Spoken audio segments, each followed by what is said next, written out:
Good morning, students. In continuation of the last topic, that is the revaluation and reassessment of assets and liabilities, जो हमने last topic में study किया था इसका overview, अब उसी के रिगार्डिंग एक प्रैक्टिकल क्वेश्चन है, आपको समझने में बहुत आसानी होगी, इसको देख लेते हैं एक बारी। इस क्वेश्चन को ध्यान से समझना पढ़ना। रिवैल्यूएशन बहुत इजी है लेकिन लैंग्वेजेस को थोड़ा सा ध्यान रखिएगा प्लीज। हाँ, X, Y and Z are partners or 2:1. They decided to change their profit sharing ratio to 5:3:2। यानी कि इसमें कोई पार्टनर एडमिट नहीं हुआ, रिटायर नहीं हुआ। हुआ क्या है कि पार्टनर्स में अपने बीच में ही प्रॉफिट शेयरिंग रेशियो को क्या कर लिया, चेंज कर लिया। Change in existing profit sharing ratio, ये भी रिकॉन्स्टिट्यूशन का ही पार्ट है। For this the following changes took place. Changes took place, क्या हुआ? Goodwill is valued at ₹30,000। Stock of ₹18,000 was found undervalued by 10%। मैं केवल पढ़ रहा हूं, उसके बाद आपको समझाऊंगा। Value of land is increased by 20,000। Building worth ₹1,50,000 is now valued at ₹1,45,000। Unrecorded typewriter is valued at ₹1,000। A claim on account of compensation is raised to ₹5,000। तो यहां आप देख रहे हैं, तो आपको कैसे पता चलेगा कि इसमें से रिवैल्यूएशन की कौन सा आइटम है, क्या करना है, कैसा करना है? बहुत आसान है। जहां पे भी आपको ये लगता है कि कोई लायबिलिटी या कोई एसेट्स का रिवैल्यूएशन यानी रीअसेसमेंट से दोबारा उनकी वैल्यू लगाई जाए तो वो रिवैल्यूएशन का पार्ट है, एक्सेप्ट गुडविल। गुडविल कभी भी रिवैल्यूएशन का पार्ट नहीं होती, तो गुडविल को हम अलग कर देते हैं रिवैल्यूएशन से। बाकी में देखिए, स्टॉक की वैल्यू देखिए 18,000 बढ़ गई या कम होगी, जो भी बात देखेंगे, ये रिवैल्यूएशन का पार्ट है। लैंड में चेंजेस आए हैं, ये भी पार्ट है। बिल्डिंग में चेंजेस आए हैं, ये भी पार्ट है। अनरिकॉर्डेड टाइपराइटर, टाइपराइटर क्या होगा? एसेट होगा, चाहे रिकॉर्डेड हो चाहे अनरिकॉर्डेड हो, चाहे रिकॉर्डेड हो चाहे अनरिकॉर्डेड, तो एसेट्स ही। चेंज आया है एसेट्स में, तो चेंजेस आए हैं तो एसेट्स में वो रिवैल्यूएशन का पार्ट हो जाएगा। Claim on account of compensation, जब भी क्लेम आता है वो एक लायबिलिटी क्रिएट करता है, तो यानी कि लायबिलिटी में फर्क पड़ा, लायबिलिटी में चेंजेस आए हैं तो वो भी रिवैल्यूएशन का पार्ट है। मतलब कि अगर एडजस्टमेंट में कोई भी ऐसी ट्रांजैक्शन जो कि किसी एसेट्स या लायबिलिटीज को इफेक्ट करेगी, वो किसका पार्ट हो जाएगी? रिवैल्यूएशन का। ऐसी कोई एडजस्टमेंट जो पार्टनर्स को इफेक्ट करेगी डायरेक्ट, वो पार्टनर्स कैपिटल का पार्ट हो जाती है एज वेल। और अगर कोई ऐसी ट्रांजैक्शन जो कि क्या है, कैश का पार्ट है, तो कैश का मतलब कैश अकाउंट का पार्ट हो जाती है। लेकिन एसेट्स और लायबिलिटीज जो है, ध्यान रखिएगा, वो किसका पार्ट होता है? जनरली चेंजेस आएंगे तो रिवैल्यूएशन का। तो हम यहाँ पर दो ट्रीटमेंट करेंगे। गुडविल का ट्रीटमेंट वैसे तो मैंने लास्ट वीडियोस में बता रखा है, उनका अलग ट्रीटमेंट करेंगे, और रिवैल्यूएशन का, क्योंकि हमारा टॉपिक अभी रिवैल्यूएशन है तो हम अभी रिवैल्यूएशन का देखेंगे, इसको भी मैं आपको क्लियर कर दूंगा। तो रिवैल्यूएशन के लिए हमें क्या करना पड़ेगा? रिवैल्यूएशन के लिए हमें सबसे पहले इन ट्रांजेक्शन को समझना है। मैं साइमल्टेनियसली जनरल एंट्री भी बताऊंगा और इसका लेजर भी यानी अकाउंट भी बताऊंगा। समझते हैं। देखिए, stock of ₹18,000 was found under valued. ये वाला वर्ड बहुत बार आता है, जब भी परसेंटेज में दिया होता है, बहुत कंफ्यूजिंग रहता है। अंडर वैल्यू का मतलब ज्यादातर स्टूडेंट ये लगाते हैं कि वैल्यू कम हो गई है, लेकिन ऐसा नहीं है। मतलब क्या है कि जो स्टॉक आपकी बैलेंस शीट में 18,000 रुपए दिखाया गया है, उसकी वैल्यू आपने कम लगाई गई थी। उसकी वैल्यू क्या लगाई थी? कम। कितने परसेंट से कम लगाई थी? 10%। मतलब आपने झूठ मूठ का रिकॉर्ड किया है। एक्चुअल में तो वैल्यू कुछ और थी, लेकिन आपने उसकी वैल्यू को कम करके कितने रुपए दिखाया? 18। कम करके दिखाया गया, that is called under valuation. अब इसके लिए सरल तरीका है, वैसे मैं लॉन्ग भी जा सकता हूं। जब भी अंडर वैल्यूड वर्ड आता है तो हमेशा ध्यान रखना, अंडर वैल्यूड का मतलब होता है किसमें? अंडर वैल्यूएशन ऑफ एसेट्स में। अंडर वैल्यू का मतलब होता है आपने उस वैल्यू को बढ़ाना है। क्या है ये वैल्यू? स्टॉक। और स्टॉक क्या है? अंडर वैल्यू का मतलब हमेशा क्या लोगे आप? इंक्रीज। क्या लोगे आप? हमेशा अंडर वैल्यूएशन का मतलब आप क्या लोगे? आपने बढ़ाना है, इंक्रीज करना है। इंक्रीज क्या करना है? स्टॉक। और स्टॉक क्या होती है? एसेट होती है। स्टॉक क्या है? एसेट है। तो अंडर वैल्यूएशन का मतलब क्या हो गया? इंक्रीज है। और किसको इंक्रीज करना? अपने एसेट्स को इंक्रीज करना है। ये मेरी बात क्लियर होगी? अंडर वैल्यूएशन मतलब इंक्रीज। अब समझते आगे कैसे कैलकुलेट करोगे। ज्यादातर स्टूडेंट क्या करते हैं? 18,000 का 10% नहीं, 18,000 की जो वैल्यू है वो तो अंडर वैल्यूएशन के बाद की वैल्यू है। जो एक्चुअल वैल्यू थी वो तो हमें पता ही नहीं है। तो तो इसीलिए इसको निकालने के लिए वो फॉर्मूला यूज नहीं होता, सीधे सीधे वैल्यू क्या यूज होती है, फॉर्मूला ध्यान रखना।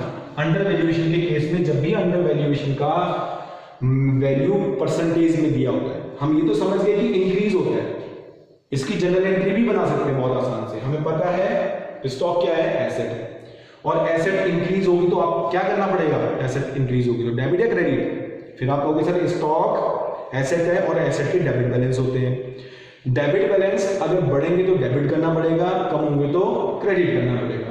अब आप बताओ बढ़ रहे हैं कम हो रहे हैं, बढ़ रहे हैं, तो हमें स्टॉक को क्या करना पड़ेगा, डेबिट, स्टॉक हो जाएगा क्या, डेबिट। और क्रेडिट कौन होगा, कहां रिकॉर्ड करोगे इसके प्रॉफिट या लॉस को, इंक्रीज हो रहा है ना स्टॉक, एसेट इंक्रीज हो गया, फायदा है, टू क्या रीवैल्यूएशन में रिकॉर्ड करेंगे, क्या करेंगे, रीवैल्यूएशन अकाउंट में रिकॉर्ड करेंगे। लेकिन अभी वैल्यू पता नहीं है, वैल्यू डायरेक्ट मत निकाल देना please.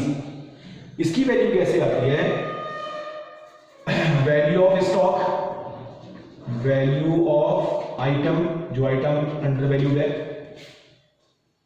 Under valued item, value of item into rate upon 100 minus rate. Under valuation का मतलब क्या है, डिनोमिनेटर में अंडर कर दो यानी कम कर दो। अंडर वैल्यूएशन के केस में 100 नहीं लेना है, अंडर यानी कम करना आपने, उस 100 को आपने क्या करना है, डिनोमिनेटर में कम करना है, किससे, रेट से। बताओ कैसे। 18,000 रुपए का क्या है, ये मोस्ट इंपोर्टेंट पार्ट है, ध्यान रखिएगा, बहुत एग्जाम में पूछा गया है, मोस्ट इंपोर्टेंट है, इसलिए मैंने इस क्वेश्चन में से लिया है, ज्यादा कंफ्यूजन होता है। मैंने आपको क्लियर पहले ही बता दिया था कि क्वेश्चन में इंक्रीज डिक्रीज बहुत इजी है, लेकिन वैल्यू इंक्रीज हुई है, लैंग्वेज से समझ में आ जाना चाहिए, तो ये लैंग्वेज टफ है, लैंग्वेज क्या होती है, टफ होती है। फिर से देखते हैं, वैल्यूएशन ऑफ आइटम कितने का वैल्यूएशन था, 18,000 का, कितना परसेंट अंडर वैल्यूएशन हुआ, 10, तो 100 माइनस 10 कर देंगे, 100 माइनस 10, तो ये आ जाएगा कितना, 90, इसके हिसाब से कितना जाएगा, 2000। समझे बात को, इसका मतलब क्या हुआ, इसका मतलब ये हुआ कि स्टॉक की जो वैल्यू थी 2000 रुपए से अंडर वैल्यू हुई, अब 10% हमने निकाल दिया ना, तो 10% की वैल्यू कितनी आ गई, 2000। इसका मतलब ये होगा स्टॉक 20,000 रुपए का होता होगा, लेकिन बुक्स में कितना दिखाया पार्टनर्स ने, 18,000, तो हम उसकी एक्चुअल वैल्यू में वापस लेके जाएंगे, उसको कितने से और बढ़ा देंगे, 2000 से बढ़ा देंगे, जिससे उसकी वैल्यू कितनी हो जाएगी, अब 20,000, पहले 18 था, हमने 2000 से बढ़ा दिया, एक्चुअल वैल्यू कितनी आ जाएगी, 20,000। क्लियर हो गई बात। तो वास्तव में हमें कितने रुपए का गेन हुआ, हमें गेन हुआ है 2000 का, तो हमें लिखेंगे 2000, 1800 नहीं, ये मोस्ट इंपोर्टेंट है, हमेशा इसको ध्यान रखना, चाहे लायबिलिटी हो चाहे एसेट्स हो, अंडर वैल्यूएशन का मतलब क्या होगा, इंक्रीज। लायबिलिटी बढ़ेगी तो लायबिलिटी को हम क्रेडिट करेंगे, डेबिट मत कर देना, ये एसेट्स बढ़ रही है इसलिए डेबिट कर रहे हैं। तो नरेशन क्या बन जाएगा इसका, नरेशन बन जाएगा बीइंग, क्या हो गया, being under valuation of stock now rectified, हमने सही कर दिया, नाउ रेक्टिफाइड। क्लियर होगी बात, बहुत बढ़िया। रिवैल्यूएशन क्रेडिट हुआ, ये क्लियर हो गया। जनरल एंट्री पहले समझ लो, फिर अकाउंट को हम समझ लेंगे, यानी कि आपको इंक्रीज हो गया। आई होप कि आपको ये वाली एडजस्टमेंट क्लियर हो गई। अंडर वैल्यूएशन इंक्रीज होता है। वैल्यू ऑफ लैंड एक एसेट है, ये भी क्या हुई है, इंक्रीज हुई है। ये तो सिंपल है, कितने रुपए से इंक्रीज हुई है, सीधे दे दिया है आपको, कुछ करना नहीं है कि भैया लैंड 20,000 रुपए से बढ़ गई, तो सीधे हम एंट्री कर देंगे। एसेट्स बढ़ेगी तो क्या करोगे, एसेट्स बढ़ेगी तो हम एसेट्स को क्या करेंगे, डेबिट करेंगे। लैंड अकाउंट डेबिट, कितने रुपए से बढ़ गई, 20,000 रुपए से 2। ये फायदा कहां रिकॉर्ड करोगे, revaluation account, being increase of assets recorded in the books, being increase of land या being increase of assets recorded in the books। ये बहुत इजी था ये डायरेक्ट। अब यहां पर तो देखो नेक्स्ट वाले, बिल्डिंग अगेन एक एसेट है, वर्थ रुपीज 1.5 लाख रुपए की थी, 1,50,000 की थी, is now valued at rupees 1,40,000। उसकी वैल्यू अब जब की गई तो उसकी वैल्यू निकली है कितनी, 1,45,000। रिकॉर्ड तो हमने 1,50,000 किया था, लेकिन एक्चुअल में वैल्यू कितनी आ रही है उसकी, 1,45,000। अब आप बताओ बढ़ी या घटी, ध्यान रखना रिवैल्यूएशन में केवल हमने चेंजेस रिकॉर्ड करने, हमने एसेट्स या लायबिलिटी रिकॉर्ड नहीं करनी है, उसमें होने वाले चेंजेस, वो कितने रुपए से बढ़े कितने रुपए से कम हो गए। 1,50,000 रुपए का था, 1,45,000 हो गया, यानी कि पुरानी बैलेंस शीट में अगर हमें 1.5 लाख रुपए है तो हमें नई बैलेंस शीट को से कितना दिखाना होगा बिल्डिंग को, 1,45,000। तो क्या करोगे कि 1,45,000 दिखाया जा सके? सर आप बोलोगे इसमें से 5,000 रुपए माइनस करने पड़ेंगे। किसमें से? बिल्डिंग में से 5,000 रुपए माइनस करने पड़ेंगे ना। तो चेंजेस कितना आया? ओनली 5,000। तो 5,000 रुपए में क्या चेंज आया? एसेट्स बढ़ी या घटी? आप बोलोगे सर बिल्डिंग की वैल्यू कम हो गई है। फिर वही कंसेप्ट जो 11 में पढ़ा था, बिल्डिंग एक एसेट है, बढ़ेगी तो डेबिट करोगे, घटेगी तो क्या करोगे? क्रेडिट। बिल्डिंग को अगर आप क्रेडिट करोगे तो डेबिट तो किसी को करना पड़ेगा ना। इस लॉस को कहां रिकॉर्ड करोगे? अगर बिल्डिंग घट रही है तो क्रेडिट थोड़ी ना पहले लिखोगे, पहले तो डेबिट लिखा जाता है। तो डेबिट कैसे करोगे? आप बोलोगे सर इस लॉस को रिकॉर्ड करेंगे हम revaluation account. Revaluation account debit to building. क्यों किया बिल्डिंग को क्रेडिट? क्योंकि बिल्डिंग एक एसेट्स है और ये कम हो रही है, डिक्रीज हो रही है, तो इसलिए मजबूरी है कि हमें इसे क्या करना पड़ेगा? क्रेडिट करना पड़ेगा। नरेशन क्या हो जाएगा? Being decrease in the value of building recorded. I hope कि आपको ये भी समझ में आ गया होगा। उसके बाद है अनरिकॉर्डेड टाइपराइटर। पहले इस बात को समझते हैं, अनरिकॉर्डेड क्या होता है। अनरिकॉर्डेड का मतलब क्या होता है कि हमारे पास फिजिकली तो अवेलेबल था लेकिन उसकी कहीं पे भी एंट्री बुक्स में नहीं थी, उसकी एंट्री कहीं पे भी बुक्स में अवेलेबल नहीं थी। तो ऐसे केस में क्या होगा? ऐसे केस में हमारे पास जो एसेट्स है उसकी वैल्यू क्या हो जाएगी? इंक्रीज हो जाएगी। एसेट्स की वैल्यू क्या हो जाएगी? इंक्रीज हो जाएगी। एसेट्स की वैल्यू कैसे इंक्रीज होगी? क्योंकि अनरिकॉर्डेड है, अभी तक तो रिकॉर्ड हुआ नहीं है। अब आप रिकॉर्ड करोगे तो जो एसेट पहले नहीं थी उसको रिकॉर्ड करेंगे तो एसेट्स क्या हो जाएगी? इंक्रीज हो जाएगी। और एसेट्स इंक्रीज होने से हमारे पास क्या हो जाएगा? डेबिट बैलेंस बढ़ जाएगा। अगेन अनरिकॉर्डेड मींस जो रिकॉर्ड नहीं किया गया था। अब टाइपराइटर क्या है? एक एसेट है, जब आपने खरीदा होगा तो एसेट्स बढ़ गई हैं, तो एसेट्स बढ़ जाएगी तो उसको क्या कर देंगे? डेबिट। तो टाइपराइटर डेबिट टू क्या क्रेडिट करोगे? फायदा कहां रिकॉर्ड होगा? रीवैल्यूएशन अकाउंट में। रीवैल्यूएशन अकाउंट कितने रुपए से बढ़ गया? पहले तो इसकी वैल्यू 0 थी, फिर अगेन मैं बता रहा हूं पहले तो था ही नहीं रिकॉर्ड में, अब रिकॉर्ड में आ गया कितने रुपए से? 1000 से। तो चेंज हुआ वो कितना हुआ? चेंज 1000 रुपीज हुआ है। इंक्रीज होने से एसेट डेबिट होती है। आई होप कि आपको ये भी समझ में आ गया होगा। नेक्स्ट पे आते हैं, जो लास्ट ट्रांजैक्शन है इसका। लास्ट क्या है देखिए, a claim on account of compensation. ध्यान रखिए ये reassessment of assets and liabilities है केवल। तो यहां पे तो हम केवल एसेट्स और लायबिलिटी को देखेंगे। जिस तरह से टाइपराइटर एक एसेट था, क्लेम क्या होगा? क्लेम किसी ने मांगा तो आपकी रिस्पॉन्सिबिलिटी बढ़ गई। रिस्पॉन्सिबिलिटी बढ़ने से क्या है? आपकी लायबिलिटीज इंक्रीज हो रही हैं। You have to pay 5,000 in addition of the liability. आपने 5,000 रुपए और अतिरिक्त पेमेंट करना पड़ेगा। You have to pay 5,000 more than the existing one. तो यानी 5,000 रुपए ज्यादा देना है, रिस्पॉन्सिबिलिटी लायबिलिटी बढ़ गई है, तो क्लेम क्या होगा? लायबिलिटीज है। अब क्या हो गया? लायबिलिटी बढ़ गई, पहले लायबिलिटी थी नहीं, पहले लायबिलिटी क्या थी? 0 थी। लायबिलिटी से कौन से बैलेंस रहते हैं? क्रेडिट। अब लायबिलिटी 0 से कितनी हो गई है? 5,000। क्लेम पहले था ही नहीं, लेकिन अचानक से जब रीअसेसमेंट हुआ, then the partners found that there will be a claim in respect of the account of compensation rupees 5,000। तो 5,000 से बढ़ गया, तो 5,000 रुपए हम क्या करेंगे? लायबिलिटी बढ़ेगी तो क्रेडिट करेंगे। तो डेबिट कौन होगा? इस लॉस को रिकॉर्ड किया जाएगा कहां? रीवैल्यूएशन अकाउंट में। तो revaluation account debit to claim on account of compensation. तो एक लायबिलिटी बढ़ गई कितने रुपए से? 5,000। फिर से यहां पर कोई अनरिकॉर्डेड एसेट थी, यहां पर तो क्या है? अनरिकॉर्डेड लायबिलिटी है। अनरिकॉर्डेड लायबिलिटी में फिर से समझ लीजिए, पहले हमारे पास कोई लायबिलिटी थी ही नहीं, अब लायबिलिटी बढ़ गई, तो चेंजेस कितना है? सर 0 से 5,000 हुई, तो अभी से चेंज कितना है? 5,000। मैं बार बार बोल रहा हूं कि हम केवल चेंजेस रिकॉर्ड करते हैं, कितने रुपए की एसेट्स या लायबिलिटी रिकॉर्ड नहीं करते हैं। हम यहाँ पे को एसेट्स और लायबिलिटी की वैल्यू में होने वाले चेंज, उतार चढ़ाव को, डिक्रीज और इंक्रीज को। तो जनरल एंट्री से आपको समझ में आ गया होगा कि हम अकाउंट बनाए। देखो लेजर भी बहुत इजी है, लेजर बनाना बहुत ईजी है। तो जनरल एंट्री है। अब हम लेजर देखते हैं। लेजर में कैसे बनाया जाएगा,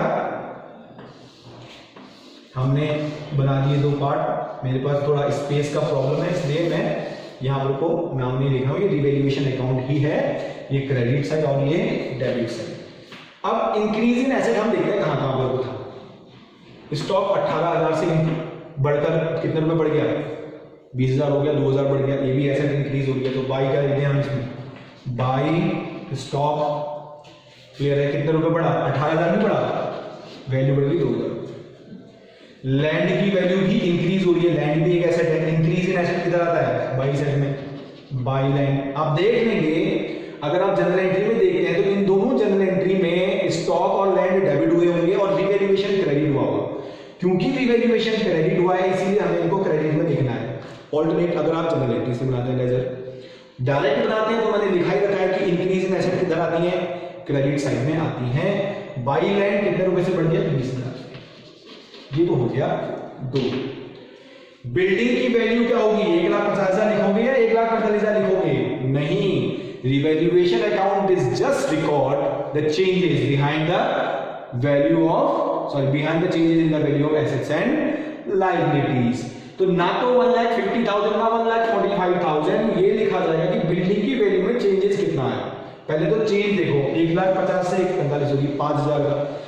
5,000 की वैल्यू बढ़ी है कम हो गई, बिल्डिंग एसेट है, डिक्रीज हो गई। तो मैंने आपको लिखाया था क्या, डिक्रीज इन एसेट किधर आता है, कौन सी एसेट डिक्रीज हुई है, बिल्डिंग। कितने रुपए, 5,000। आई होप कि आपको ये समझ में आ गया। 5,000 रुपए आ गया। इसके बाद आते हैं अनरिकॉर्डेड टाइपराइटर। अनरिकॉर्डेड टाइपराइटर था जी 1,000 रुपए का। तो अब आपने रिकॉर्ड नहीं किया था, अब आप रिकॉर्ड करोगे तो क्या हो जाएगा, आपका 1,000 से एक एसेट बढ़ जाएगी। अगेन इंक्रीज इन एसेट है तो बाई टाइपराइटर 1,000। क्लियर है। फिर उसके बाद ये वाला लास्ट वाला, यहां पर कोई एसेट बढ़ी थी, यहां लायबिलिटी बढ़ गई, नई लायबिलिटी 5,000 रुपए से बढ़ गई है। तो लायबिलिटी जब भी बढ़ती है, मैंने वो लिखा रखा है, आप पुरानी वीडियोस को देखना, उसमें क्या होगा, increase in liability debit side जाता है। 2 कौन सी लायबिलिटी, क्लेम। क्लेम बढ़ेगा कितने से, 5,000।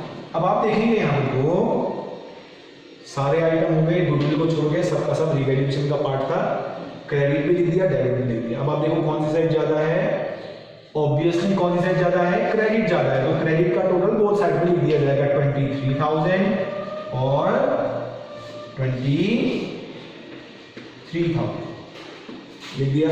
23 में से 10,000 रुपए माइनस करेंगे, क्रेडिट ज्यादा है तो फायदा हुआ है कितने का, यानी कि इस पूरी प्रोसेस में, इस पूरे रीअसेसमेंट में पार्टनर्स को फायदा हो गया है।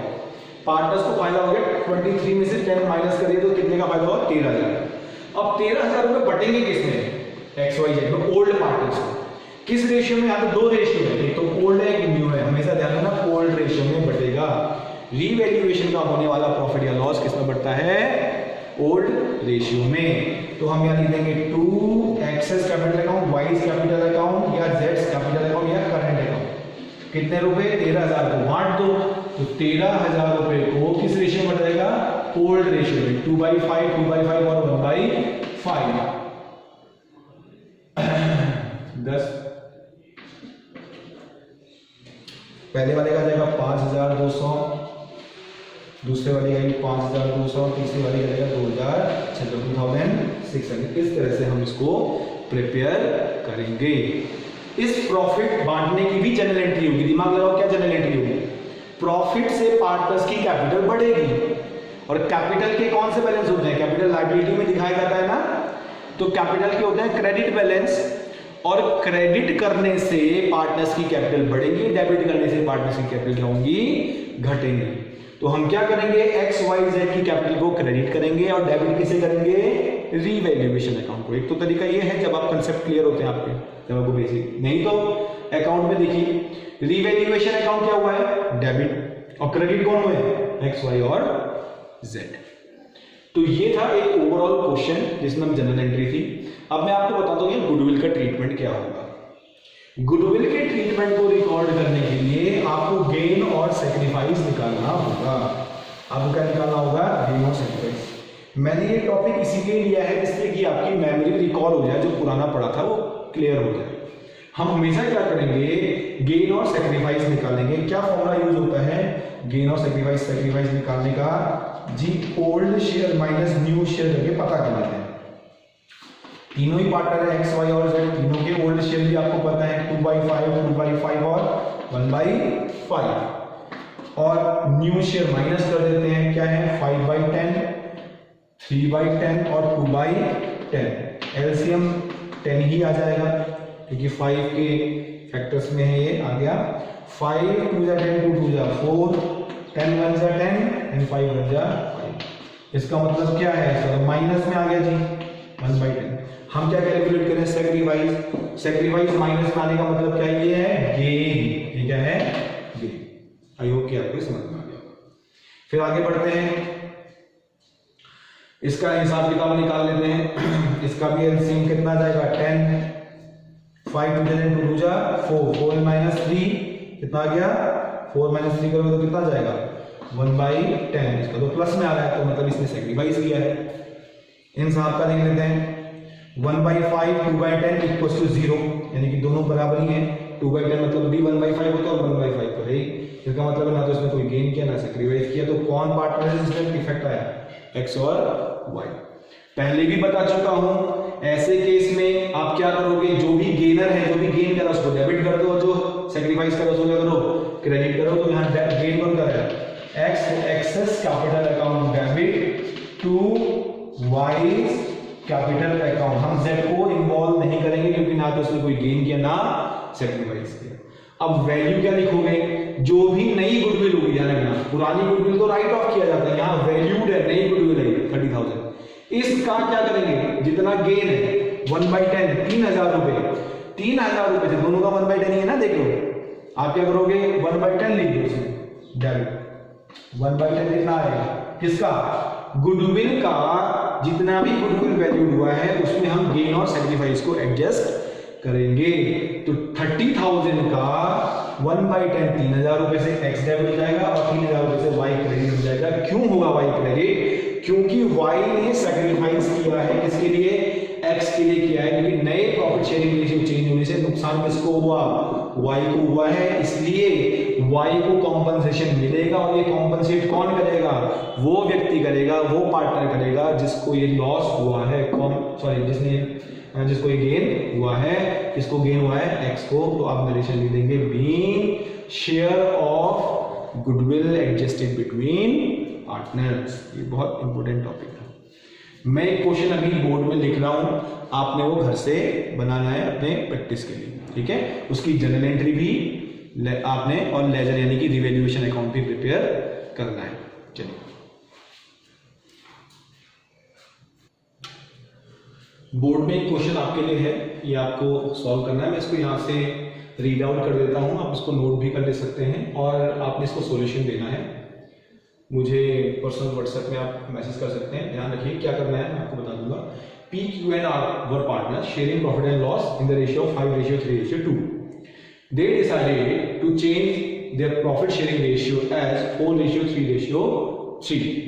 For this, goodwill is valued at rupees 60,000. Similar question है। Furniture rupees 9,500 is found undervalued by 5%.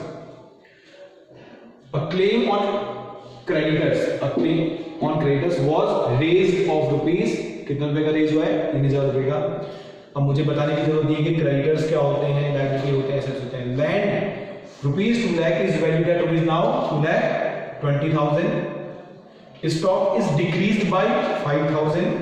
Investment rupees 10,000 was found undervalued, sorry unrecorded, undervalued नहीं है ये, अनरिकॉर्डेड है, it is unrecorded. Debtors rupees 1,000 was treated as bad, ये वाला नया है, बाकी सब पुराने हैं। तो आई होप कि आप लोग इसको सॉल्व कर लेंगे और प्रॉपर जर्नल एंट्री, लेजर मतलब रिवैल्यूएशन अकाउंट बनाना है और ट्रीटमेंट ऑफ गुडविल भी आपने दिखाना है। आप अपनी कॉपी की, आपने आंसर की स्नैपशॉट मुझे व्हाट्सएप में भेज दीजिएगा, तो या फिर मेरा जो लिंक दे रखा है उसमें आप अपलोड कर सकते हैं नीचे ड्राइव में। तो ये आपने सॉल्व करना है। इसके बाद एक और हम टॉपिक कल स्टडी करेंगे या नेक्स्ट वीडियो में स्टडी करेंगे जिसमें मैं और कॉम्प्लिकेटेड रिवैल्यूएशन के क्वेश्चन लेके आऊंगा, जिससे कि आपका पूरा पार्टनरशिप, मैं आपको फिर से क्लियर करा दूं, पार्टनरशिप में टॉपिक्स जो है वो क्या क्या है। Change in existing profit sharing ratio, admission, retirement and death. इसका पोर्शन यानी ये कितने मार्क्स का आता है, हर एक चैप्टर से। देखो रिटायरमेंट और डेथ से एक क्वेश्चन कंफर्म है, एडमिशन से एक क्वेश्चन कंफर्म है, change in existing profit sharing ratio से एक क्वेश्चन कंफर्म है। 3 क्वेश्चन आने हैं। 3 क्वेश्चन में रिवैल्यूएशन 2.5 मार्क्स का, यानी 2.5 मार्क्स का आता है। तो इस हिसाब से इसका वेटेज कितना हो गया, मल्टीप्लाइड बाय आप ही कर सकते हैं, तो कितना हो गया, ये हो गया 7.5 मार्क्स, यानी केवल 7.5 का रिवैल्यूएशन ही रिवैल्यूएशन आपको पूछा जाता है। तो ध्यान रखिएगा, इनको बनाइए। मैं और जब नेक्स्ट वीडियो आएगी तो मैं आपके आंसर सॉल्यूशन भी इसका बताऊंगा, इसके सॉल्यूशन के साथ साथ आपको आगे का भी आंसर बताऊंगा। Thank you very much.